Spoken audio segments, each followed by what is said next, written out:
Ça fait? Ah, excusez-moi, je mets avec. Qu'est-ce que c'est ça?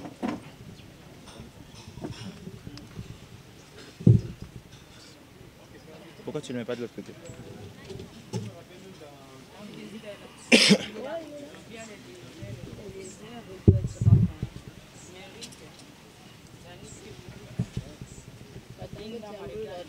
Excusez, excusez. Je vais placer ça ici. Vos fans veulent savoir qu'est-ce qui s'est passé concrètement à Goma. La deuxième question, vous quittez Goma aujourd'hui, ou demain, vous allez rentrer avec quelle image de Goma? D'accord. Alors, merci pour la question. Je dirais que ce qui s'est passé hier, il y a des zones d'ombre même pour moi, mais je crois que j'ai une vague explication à vous donner. À la base, j'étais programmé pour les dimanches à 17 h. Tout le monde sait que ça a été changé pour 14 h. En vrai, je ne vous dirai pas des mensonges, je ne vous raconterai pas des cracks, je vais vous dire la vérité. Je ne savais vraiment pas pourquoi il fallait que je devienne à 14 h. Je n'avais pas compris ce qui s'est passé. Mais j'ai fait avec. Je suis arrivé avec ce programme-là et j'allais le respecter.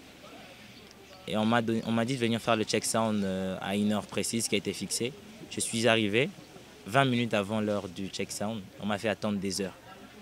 Et quand j'ai fait mon check sound, en descendant du podium, il était déjà 14 h, l'heure de la prestation. Il fallait que j'aille m'échanger et il fallait que je revienne jusqu'ici à l'hôtel. Je ne connais pas la ville, je ne conduis pas. Je suis revenu jusqu'à l'hôtel, je me suis changé, je me suis préparé et je suis rentré au lieu du spectacle pour me produire. Et c'est là qu'on me dit que je suis venu en retard et que j'allais plus prester. Mais j'ai dit, c'est pas de ma faute.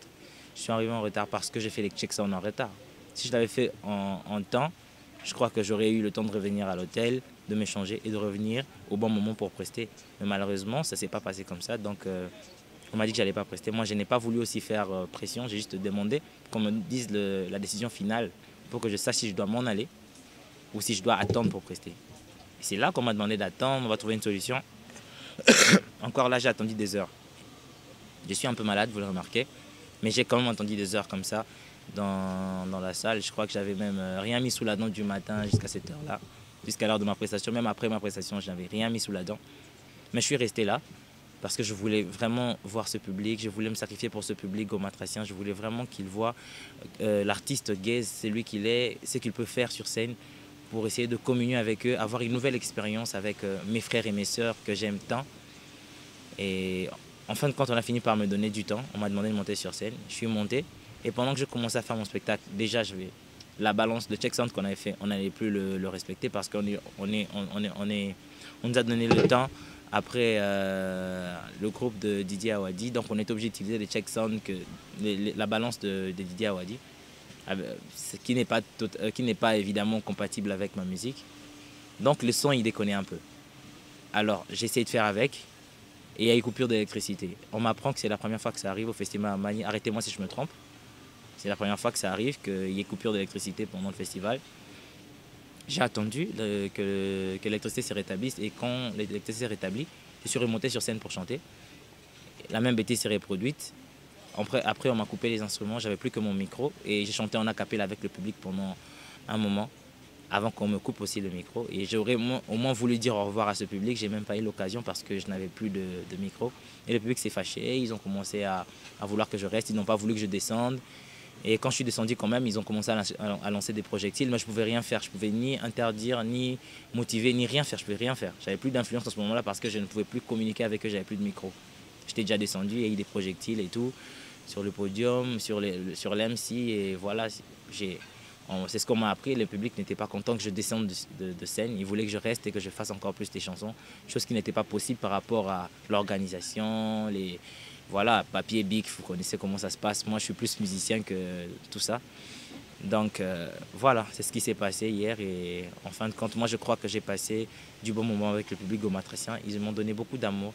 Ils m'ont montré que même sans l'électricité, ils pouvaient chanter avec moi, qu'ils connaissaient mes chansons, qu'ils m'aimaient. Et je me suis senti chez moi. Et ça m'a donné envie de revenir, de rester encore plus longtemps. Voilà, donc l'image que je garde de Goma, c'est une ville chaleureuse, merveilleuse et pleine d'amour. Voilà. Je suis Liliane Safi, je travaille à la radio UBFM, c'est une radio de Goma. travaille aussi avec plusieurs médias en ligne de la RDC. Guiz Mawete, comment tu évalues ta prestation d'hier? C'est la première question. Et la deuxième question, tu es venu à marge du festival à Mani, tu es venu chanter pour la paix. Et quel est le message que tu laisses aux fils de la province du Nord Kivu? Ben, je dirais que c'était ma première fois à Goma pour le festival à Mani pour la paix. Je suis arrivé, j'ai chanté déjà moi ici à Congo. J'ai essayé de consoler les femmes en emmenant un message de paix et d'amour, de fraternité, très important. Et ma prestation, je l'évalue comme je ne sais pas si je peux appeler ça prestation, je ne sais pas si j'ai vraiment le temps de prester. Je courais après le temps, il fallait que je fasse des choses vite, j'avais beaucoup de pression, l'électricité, le son n'était pas bon. Des fois, j'avais plus de retour, c'était compliqué. Mais je dirais plus que ma prestation, je ne saurais pas l'évaluer, mais je saurais plutôt évaluer la communion que j'ai eue avec le public. Et ça, c'était magique et merveilleux. Je crois que de ma vie, j'ai été gravement marqué par la ville de Goma et que ça me restera longtemps gravé dans la mémoire. L'amour que j'ai eu ces jours-là a été pour moi un moment que j'aimerais revivre plus souvent. Parce que c'est pour ça que je fais la musique. Je ne fais pas la musique pour l'argent, ni pour les voyages, tout le tralala qui vient avec la célébrité. Non, moi je fais la musique pour voir les gens chanter en même temps mes chansons. C'est ça ce que je demande et j'ai réussi ça en grande quantité à Goma. Et je vous assure, j'ai fait de la musique depuis quelques années déjà et ce n'est pas tout le temps qu'on voit ça. Et quand ça arrive, ça réchauffe le cœur. Et l'image que je garde de Goma, c'est la ville qui aime Guiz et qui a foi en la jeunesse congolaise. Donc voilà, je ne pourrais pas évaluer ma prestation, mais mon amour avec le peuple gomatracien, elle a été au top. Voilà. C'est quoi le message que tu laisses à ces fans, à ces fils de la province du Nord Kivu, un message de paix ou n'importe quel message? Ben, message de paix, message d'amour, message de fraternité, message de reconstruction, changement de mentalité. Essayons de voir les choses différemment, essayons d'agir différemment pour avoir des résultats différents aussi. On a fait la même chose pendant longtemps. Quand on voit que ça n'évolue pas, changeons de méthode, essayons de voir ce que ça va donner. Aimons-nous, aidons-nous. Je crois qu'on a plus à gagner quand on s'aime et on a plus à perdre quand on se déteste, surtout entre nous. La fraternité doit primer et nous devons essayer de faire évoluer le Congo en soutenant chaque membre de ce pays, chaque habitant de ce pays et en donnant de la force à tous ceux qui en ont besoin. Nos acteurs, nos musiciens, nos artistes peintres, nos sculpteurs, tous ceux qui font la valeur du Congo, tous ceux qui représentent le Congo au-delà des frontières, donnons-leur de la force déjà pour soigner l'image du Congo et aimons-nous pour pouvoir reconstruire ce Congo qui nous est très cher. Merci. Excuse-moi, je suis DV Mobile de Blessing FM, mais aussi je suis là pour le compte de ZAN de Channel Télévision, une chaîne en ligne. Alors, ma question, j'avais des questions, mais heureusement, vous avez répondu à la première. Je vais vous poser une question. La question, en fait, c'est pas une question, mais juste vous demander de donner un conseil aux gagnants de Best of the Best après vous. Une façon de dire que, d'habitude, après une compétition, les artistes, après avoir remporté une compétition, ils disparaissent, ils ne sont pas là. Alors, vous attaquez Guiz après la compétition Best of the Best. Vous êtes allé plus loin, aujourd'hui vous êtes au top. Quel conseil pouvez-vous donner aux autres gagnants qui viendront après vous et ceux qui même vous ont précédé, qui n'ont pas votre élan maintenant? En quinois, je dirais,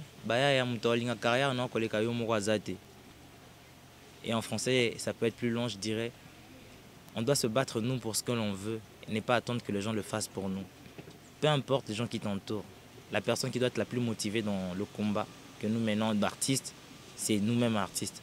Donc toi qui gagnes la compétition, ne t'attends pas à ce que la cuillère en or vienne te faire manger, mais bats-toi pour pouvoir mettre la nourriture sur la table, trouver les opportunités, avoir les idées importantes et nécessaires pour pouvoir faire évoluer ta carrière. On peut bien te pousser autant que tu veux, mais tant que tu restes fixe, tu ne vas vraiment pas avancer.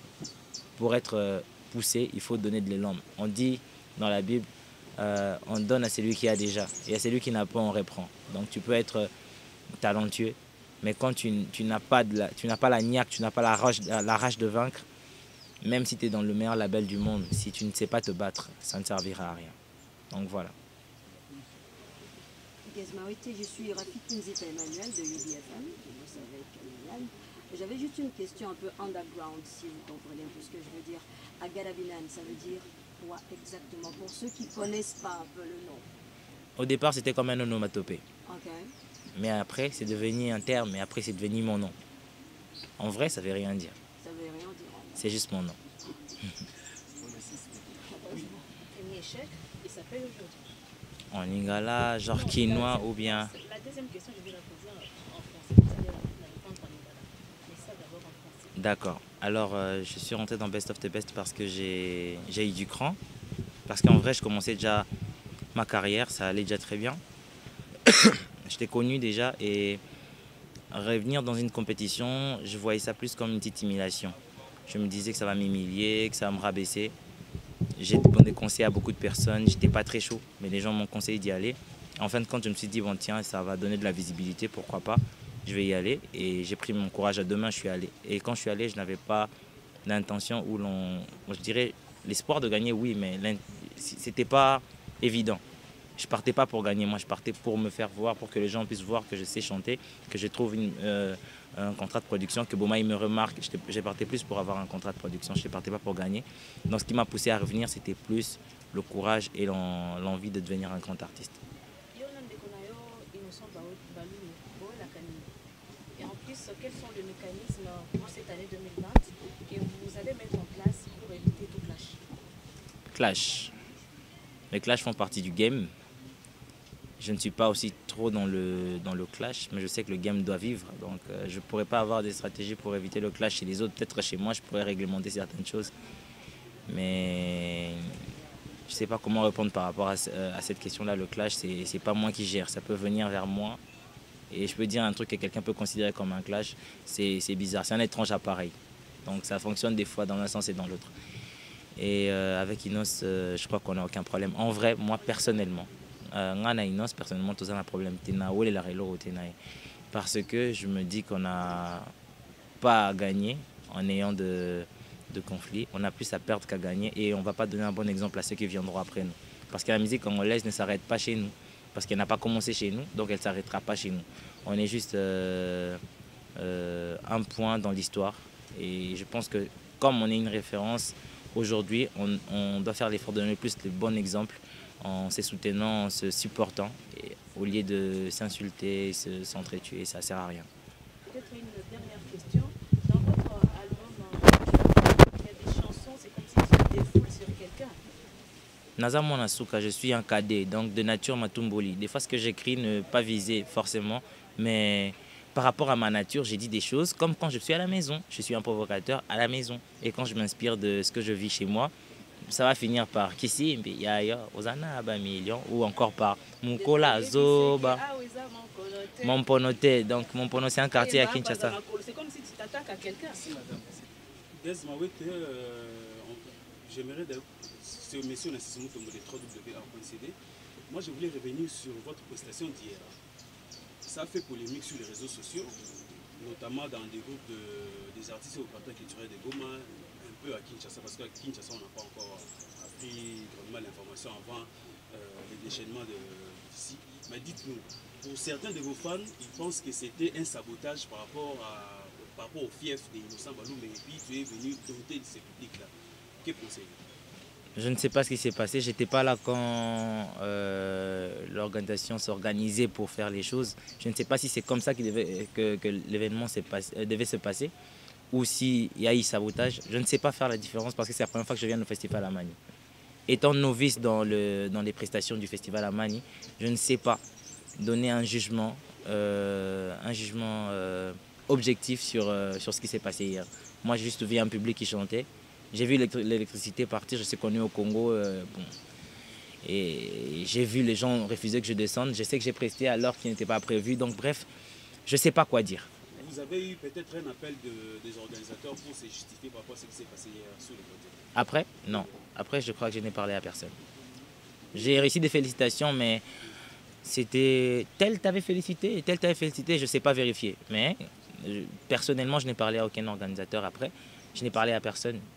Ce qui s'est passé, c'est passé. Personnellement, moi, je suis content quand même parce que ce que j'étais venu faire, c'était voir le public de Goma chanter avec eux. Je l'ai fait. Je crois que j'ai ce que je voulais. Le reste, je ne sais pas quoi dire. Votre calendrier après ici? J'ai plein de prestations. J'ai une tournée européenne qui va commencer avec le concert de Fally Ipupa ex-Bercy, Accor Arena actuellement, le 28. Et ensuite, je crois que j'ai plusieurs dates, Suisse, Belgique, France, Londres et tout. Il y a beaucoup de dates que je ne maîtrise pas exactement parce qu'il y en a beaucoup. Je ne pourrais pas tout retenir si j'ai même pas mon numéro en tête, alors imaginez les dates. Peut-être la dernière question, on voulait juste savoir si vous êtes encore prêt à retourner au festival Amani en cas où il y a une demande, une sollicitation, voilà. Si pas festival Amani, soit une quelconque, disons, soit une autre organisation, voilà. J'espère revenir très bientôt à Goma pour une prestation. Si c'est avec le festival Amani, on va s'arranger pour que les choses se passent mieux. Et je crois que je viendrai, je ne suis pas rancunier. Je n'aime pas garder rancune et rancœur pour qui que ce soit, que ce soit une personne morale ou physique. Je ne suis pas rancunier, je sais prendre sur moi, je sais faire avec les... Donc je crois que je reviendrai parce que moi, mon problème à moi, ce n'est même pas l'organisation ou quoi que ce soit. Mon problème à moi, c'est le public gomatracien. C'est mes frères et mes sœurs qui veulent me voir. C'est pour eux que j'ai fait cette musique. Et s'il faut que je reviendrai pour eux. Si il faudrait que je passe par le festival Amani une fois de plus, on s'arrangera pour faire les choses mieux et je reviendrai. Et s'il faudrait que ça passe par un autre mécène ou une autre organisation, je viendrai volontiers parce que le plus important, c'est le public. Si je peux leur servir, je viendrai. Je suis leur serviteur. Merci.